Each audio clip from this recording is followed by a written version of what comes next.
Good morning students. आज हम पढ़ेंगे एमकॉम फर्स्ट सेम का जो हमारा सब्जेक्ट है वो है हमारा human research management. And human research management में जो हमारा मोस्ट और इम्पोर्टेंट जो टॉपिक है वो है मोटिवेट, है ना। हम पढ़ रहे थे अभिप्रेरणा।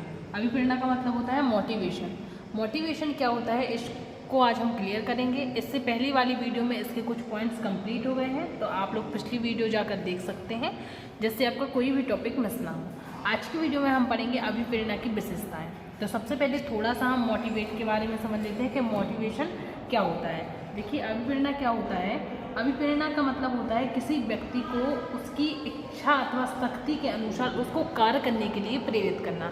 यदि कोई व्यक्ति कोई काम करता है तो हम उसकी शक्ति के लिए या उसकी इच्छा के लिए या उसके काम के लिए उसे मोटिवेट कर सकते हैं। दो चीज़ें होती हैं, एक होती है मोटिवेट, दूसरा होता है डिमोटिवेट। हम किसी भी व्यक्ति को किसी भी कार्य के लिए डिमोटिवेट भी कर सकते हैं और मोटिवेट भी कर सकते हैं।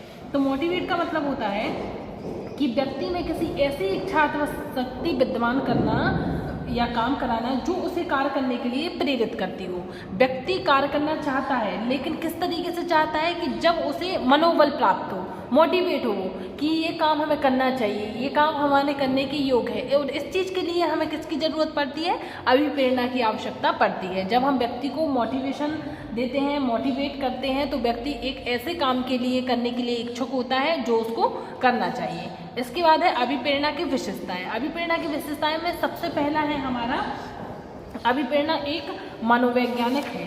तो अभिप्रेरणा कैसी होती है? ये एक मनोवैज्ञानिक होती है, मन से संबंधित होती है और प्रत्येक व्यक्ति के अंदर पाई जाती है। देखो, एक व्यक्ति सभी प्रकार का काम कर सकता है। एक व्यक्ति अगर करना चाहे तो वो किसी भी प्रकार के काम को पीछे नहीं छोड़ेगा, किसी भी प्रकार के काम को करने के लिए मतलब इच्छुक होता है। लेकिन उसको थोड़ी सी किस चीज़ की आवश्यकता पड़ती है? मोटिवेट की, कि वो काम उसे करना चाहिए या नहीं करना चाहिए। तो वही है कि अभिप्रेरणा मनोविज्ञान से संबंधित होती है, मन के सभी व्यक्ति के मन में पाई जाती है और सभी व्यक्तियों को थोड़े से मोटिवेट की आवश्यकता पड़ती है।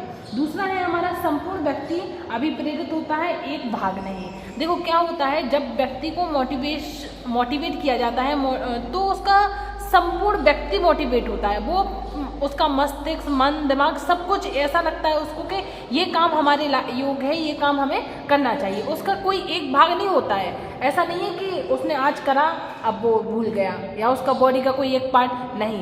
पूरा संपूर्ण व्यक्ति ही मोटिवेट होता है, उसका एक भाग नहीं होता है। फिर इसके बाद है हमारा अभिप्रेरणा की अनेक विधियाँ हैं। देखो, अभिप्रेरणा की अनेक विधियाँ हैं। कर्मचारी को अनेक प्रकार के अभिप्रेरित किया जा सकता है। कभी कभी ऐसा होता है कि कर्मचारी को मजदूरी पसंद होती है, कभी कभी किसी को भाग दौड़ वाला काम पसंद होता है, किसी को बैठ के काम करना पसंद होता है। तो है ना, आर्थिक रूप से उसे मजदूरी, वेतन में वृद्धि, बोनस, पुरस्कार, लाभांश, ये सब चीज़ें देके भी उसे मोटिवेट किया जा सकता है। तो सीधी सी बात है कि अभिप्रेरणा की एक विधि नहीं होती है, इसकी कई अनेक विधियाँ हैं। फिर है हमारा अभिप्रेरणा निरंतर व गतिशील प्रक्रिया है। देखो, इसका मतलब होता है जो अभिप्रेरणा होती है वो निरंतर चलने वाली प्रक्रिया होती है। कैसी प्रक्रिया? जो लगातार रूप से चलती रहती है। कर्मचारी को एक आवश्यक संतुष्टि होने पर या उसको किसी भी चीज़ की पूर्ति होने पर वो लगातार अपना संतुष्ट होता रहता है।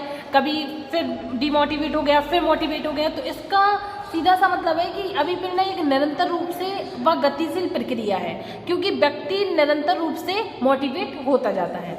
फिर है हमारा अभिप्रेरणा मानवीय शक्ति का कारण तथा परिणाम दोनों है। देखो क्या होता है, ये मानवीय शक्ति का कारण भी है। एक व्यक्ति जब किसी भी प्रकार के काम को करना चाहता है तो उसके दिमाग में कुछ ऐसे थॉट भी आते हैं कि ये काम हमें नहीं करना चाहिए या ये काम अच्छा नहीं है या कुछ भी। लेकिन उसको अगर थोड़ा सा अभिप्रेरित किया जाए, थोड़ा सा ही अभिप्रेरित किया जाए, तो वो व्यक्ति के मानवीय शक्ति का कारण और परिणाम दोनों है। फिर है हमारा अभिप्रेरणा मानवीय कारण से संबंधित है। मानवीय कारण से संबंधित सीधी सी बात है कि मानव के कारण से संबंधित होता है।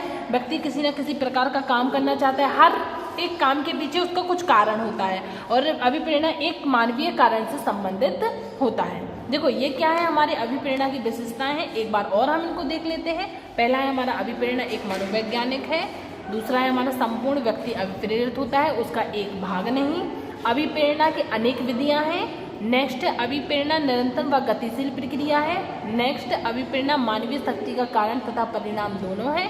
नेक्स्ट है हमारा अभिप्रेरणा मानवीय कारण से संबंधित है।